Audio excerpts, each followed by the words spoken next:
My entire sales process and sales effectiveness was revolutionized when I changed this one thing in my outreach. I had more responses, more meetings booked, and more clients closed. But Garrett, what was it? Well, it was taking attention off of myself, my services, what I do, and putting the attention on the person I'm talking to, their business, their challenges, what they need help with. Now, it wasn't always like this. Like I mentioned, I changed things to revolutionize my sales process. So I've had my fair share of talking about myself and learning why it doesn't work, pissing some people off. So today I'm going to dive into my sales journey around this one topic and how I got to where I am today. So when I first started doing cold calling for a point of sale hardware and software company right out of college during COVID, full time working from home. I was mainly doing cold calling, a little bit of email, and doing some list generation. And I was reaching out to people. I was ringing them up. I was talking about, hey, my name is Garrett for FTS Solutions. We're point of sale hardware and software solutions. Wow, that came to me pretty naturally, actually. But I kept talking about myself instead of putting the focus on them and their challenges and wanting to learn more about them. And I always had a tendency to really try and push for the call, push for the demo, which it's fair enough. But at the same time, I was doing it with my interests in mind, not the best interest of the person I was talking to, not actually listening to them and what they're dealing with, their challenges, growing their business. And so that was not a good time for the most part. And when I say that, it just means I wasn't as effective as I could have been. I booked demos here and there, but it was really by strong arming people into wanting to hop on a call or making them feel like they needed our solution for their WIC store, which stands for women, infants, and children. But it really was a very self-centered time in my sales process, my sales career. And the biggest thing was that there was not a lot of listening being done. That's one of the big shifts when you put the attention on somebody else and take it away from yourself. You have to listen to keep a conversation going. You have to listen to their pains. You have to listen to what they've tried. You have to listen to how their day went. When you put that focus on them, you start listening to them, everything starts to change. So after that experience, this is around the time I had launched my own e-commerce brand. And I started working with an Amazon agency because there was really great synergy there. Very interested in learning more about Amazon, not only for myself, but to add value to the sales efforts and be knowledgeable in the sales process when I'm reaching out and connecting with larger, retail and e-commerce brands who are selling on Amazon. And as some of you may be aware, that was my first experience with LinkedIn, doing a lot of cold outreach messaging. And the funny thing is I was actually messaging as my CEO. So it was never really me it was me behind the messaging, but it was never me showing up at first. And so it was just basically, they would talk to my CEO and then it'd be me on the call. And on a side note, that was just a really huge drop off in trust, in my opinion. It really, they're talking with the CEO of a company and then they hop on with somebody a little bit like somebody who's just a sales guy, right? Who's newer to the company, not necessarily newer, but just they talk to the CEO. They want to hop on with the CEO. But aside from the point, and a lot of the outreach I was doing, I was getting better. I was focusing more on, doing some research beforehand on their products, what they have going on. But again, I was still coming from the intention of what are my goals? What I want to get done on this call, or what do I want to get done over this messaging? Why am I wanting to set up a call? So we had a big focus on bringing them in for an Amazon audit, or just doing an Amazon audit for their profile, sending over a quick Loom, and then having the conversation carry on from there. But even in the first pieces of outreach, we're still providing value, but it felt very forced. So it went something along the lines of hey, my name's X from company. I've seen your products on Amazon. I really think there's an opportunity to improve some low-hanging fruit. Do you mind if I send over a quick Loom? Instead of really focusing on them and what their challenges were, of course, we were being brief and to the point, but at the same time, it was just too focused on the outcomes that I wanted, or my CEO in that case wanted. And definitely had some more success with that compared to the cold calling that I was doing. People were interested. The Looms were a great place to spark interaction, create that first touch point. But at the same point, something still felt missing. After that, we were pushing for a discovery call. We were pushing for a proposal. And a lot of what I did at that time was not really focused on how I could help this person and how I could help them grow their business. It was more focused on how can I close this deal and get my commission check, right? That was such a big motivator for me, and probably is for most salespeople.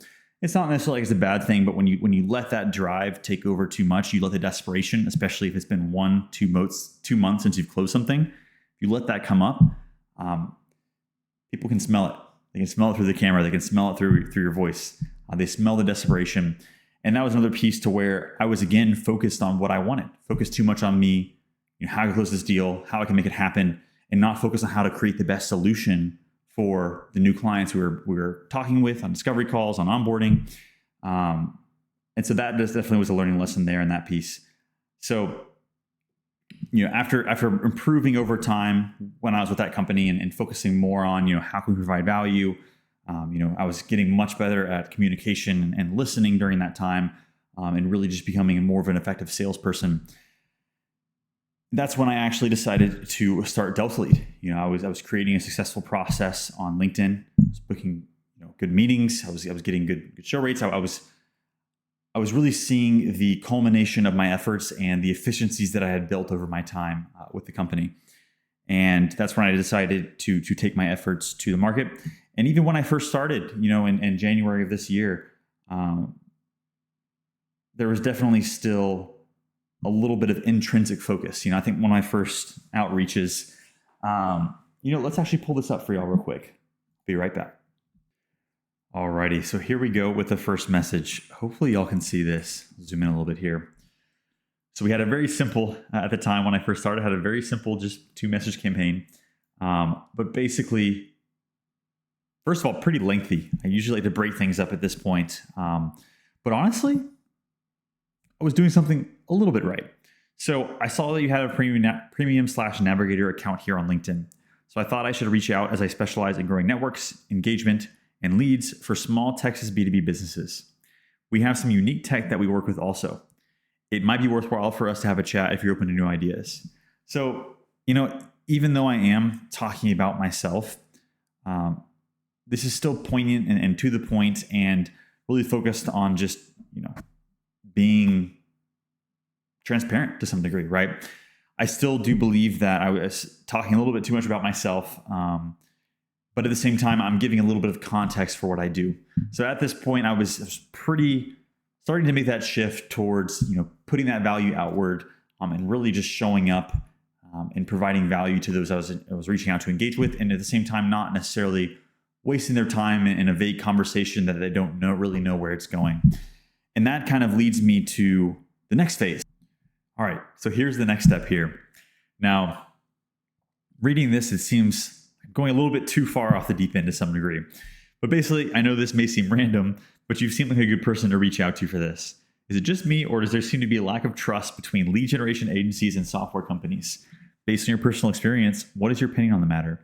So this messaging was an attempt at creating a provocative, relatable question that the person I'm reaching out to in software or IT could somewhat relate to. Now, again, was still focused on really getting their opinion, wanting to know more about what they do or their thoughts on the matter. But at the same time, I'm really setting them up for an opportunity to talk about how there's a lack of trust between lead gen agencies and software companies. So I'm almost approaching them in a way of where I'm setting up that there's a lack of trust, people who don't think there are. Or if there is a lack of trust, like, yeah, there's a lack of trust. You're a lead generation company. I don't trust you either. So while this is definitely provocative, relatable, it can create a passionate response, I really wasn't setting myself up to succeed in this scenario. And software is traditionally a little bit of a tougher industry to reach out to. They're prevalent on LinkedIn, but they do get reached out to all the time. But yeah, I was basically shooting myself in the foot with this approach. The intention was there to really put the conversation on them and ask for their opinion. But at the same time, I was not doing myself a lot of favors. So let's hop to the next development. Now, here was where I really started to cook. So basically, I was reaching out and coming from a relatable question, just wanting to learn more about them, right? I saw you have a Premium Navigator account here on LinkedIn. In relation to your company, do you use LinkedIn mainly for networking or for lead generation? So I was coming from still that provocative, relatable question approach. I wouldn't necessarily say it was as provocative, but it was kind of on brand for what I was doing, what I was wanting to know from the person I was reaching out to. But I definitely feel it was a little vague when I first started doing this type of outreach. I wasn't really giving them any idea where the conversation was going, other than the fact that I was talking about LinkedIn and I was talking about networking and lead gen. So for some of those, I had good conversations, but I had a little trouble guiding it at first towards the direction I wanted to, hopping on a call, going into their pain points. But overall, this campaign actually performed relatively well for me. I created some good conversations, some great relationships from this, and really got some great takes as well. So definitely was on the path towards success. Now let's go to the next one. All right, so here was the next stage in development, but honestly, maybe a little bit of a step back towards what I had going beforehand. So basically read, great to connect, first name. I see you recently gotten things rolling. Would be great to hear more about your journey so far. It's been a blast for me growing my networking business. I also saw that you had a Premium Navigator account. Are you using it mainly for networking or lead generation? So in this case, I wanted to add a little more relatability, a little more friendliness, but at the same time, it kind of took away from that conversation. And, while responses were still good, I just feel like it wasn't having the effect I desired. I was starting some good conversations, but it was 1-2 word answers. I really wasn't sparking the kind of conversation I had hoped for. But at the same time, was testing things. And I was reaching out to companies for less than 1 year. So I see that you've recently gotten things rolling was relatable to most. But yeah, if I would have changed anything from this one, I would have maybe cut out this middle section or maybe shortened it and just shortened it in general and been a little more forward. So that brings me to where I'm at today. It's a blend of really focusing on putting the attention on them, talking about LinkedIn strategy, seeing relevance around the fact that they have a LinkedIn premium account, but also creating relevancy in a way that isn't pitching. So asking a simple question, curious if you're open to chat LinkedIn strategy, being a little more forward in a way that is going to be attentive to people's time and energy, taking the time to actually have a conversation with me. So setting up a little bit of the preface of what the conversation is going to be about, looking for ways to provide value, and putting the attention on them are the things you're going to want to do to succeed when using any form of cold outreach. So hopefully you all enjoyed this story today. It's been a blast breaking this down for y'all, my journey, a lot of good memories. But other than that, I hope you have a great rest of the day, and we'll talk soon. Take care.